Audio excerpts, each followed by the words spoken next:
vous regarde et il vous dit simplement « Crois et vis ». Mes amis, croyez et vous vivrez. C'est un ordre du Seigneur et avec l'ordre, la puissance divine est aussi au rendez-vous. Je voudrais encore vous faire voir l'obéissance spontanée, exempte de calcul de ces trois personnes. Je voudrais vous faire voir ce que les trois n'ont pas fait et ce qu'ils n'ont pas dit. Quand le Seigneur a dit à la petite fille « Jeune fille, lève-toi », la jeune fille n'a pas ouvert un œil plein de sommeil en disant « Oh Seigneur, on est si bien sur ce lit, laisse-moi encore un quart d'heure. » Le jeune homme à qui Jésus a dit « Lève-toi » n'a pas dit « Seigneur, si tu savais comme on est bien me porter sur les épaules des copains, tu sais Seigneur, en matière de suspension, Citroën ne fait pas mieux. Seigneur, laisse-moi encore un petit peu jusqu'à l'entrée du cimetière. » Non, bien sûr. Et quand Jésus a dit « Lazare sort », Jésus n'a pas entendu une voix caverneuse, pleine de sommeil, comme celle d'un étudiant que sa mère appelle le matin « Oh, ça va, j'arrive ». Non, ça s'est fait sur le champ. Ils ont tous les trois obéi spontanément à l'impulsion de l'esprit de vie qui était en eux.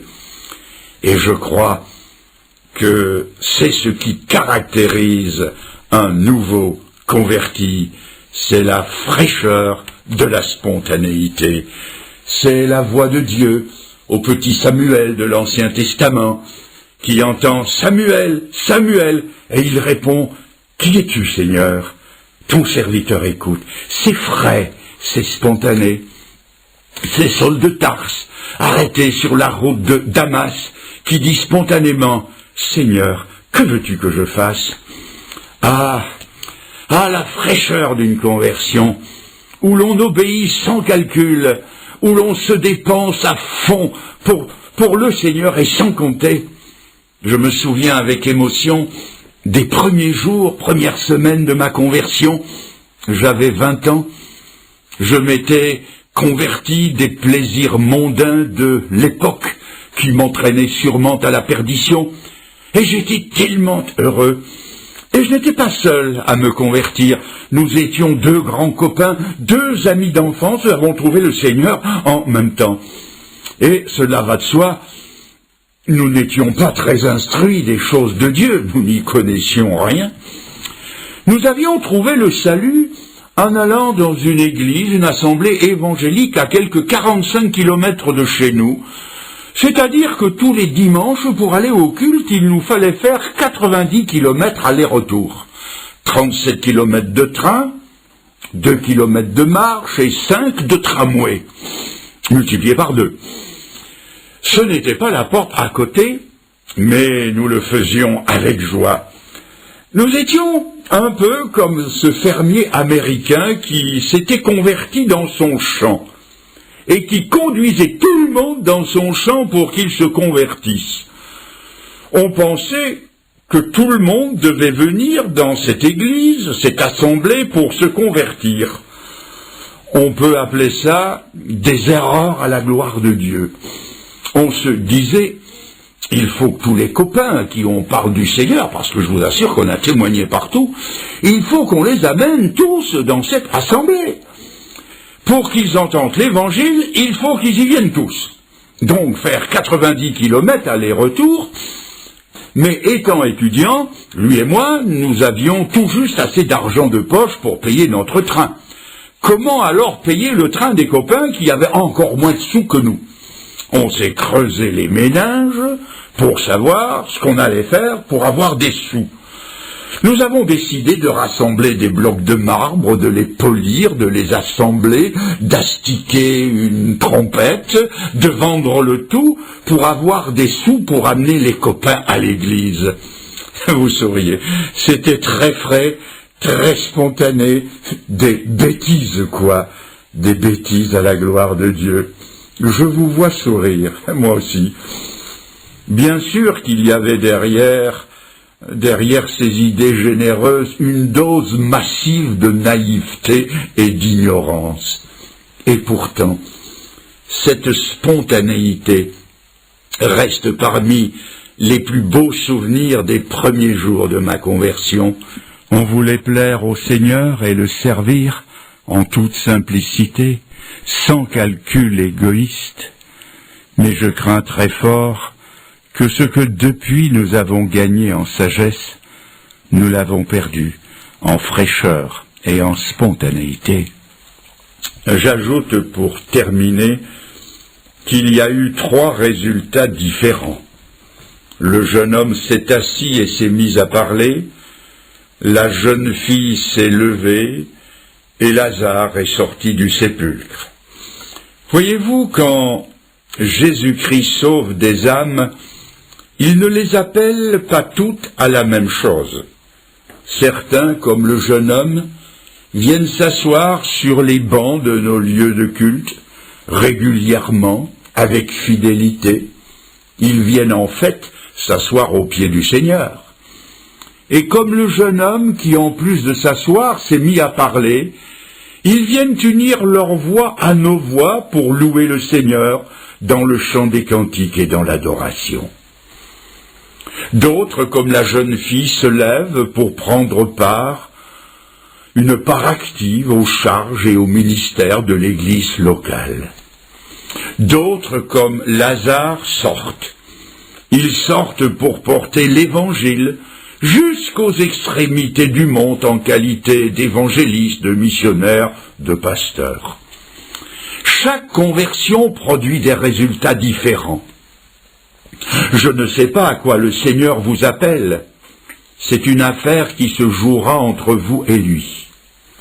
Je sais simplement que le Seigneur vous appelle d'abord au salut. Voulez-vous donc répondre à son premier appel et lui dire « Seigneur, je suis d'accord que tu me tires de ma mort spirituelle, d'accord de recevoir de toi la vie éternelle, je suis d'accord que tu me sauves, que tu me transformes, je choisis d'aller avec toi jusqu'au bout et d'en prendre les risques. » Je vous ai dit qu'en clôture de soirée, je vous demanderai quelque chose de difficile. Levez la main en signe que vous ajoutez foi au message de l'Évangile. Nous allons donc dans un instant avoir 1 minute de recueillement que j'appelle parfois 1 minute de vérité. Devant Dieu, vous ferez le point dans votre vie. Vous choisirez intérieurement et vous le démontrerez publiquement par un bref mais décisif lever de main. Cela voudra dire que dans la main tendue du Seigneur vous mettez la vôtre. Ensuite, je prierai pour vous. Ne faites pas le geste pour me faire plaisir. Et si vous ne voulez pas faire affaire avec Dieu, ne levez pas la main. N'ajoutez pas une nouvelle légèreté à toutes les autres. Le Seigneur, lui, veut faire affaire avec vous. Recueillons-nous maintenant. Alors, pendant que nous sommes recueillis, qui ce soir sera le premier à se donner à Jésus-Christ? Alors qui lève la main d'un geste décidé, franc? Qui? Eh bien oui, j'en vois 1, 2 mains qui se lèvent. J'en vois plusieurs autres, et plusieurs autres encore. Mes amis, que Dieu bénisse votre décision. Et j'insiste, y a-t-il encore quelqu'un? J'insiste, encore une fois. Qui veut se décider pour Dieu ce soir? Plus personne? Oui, je vois encore 1 main qui se lève.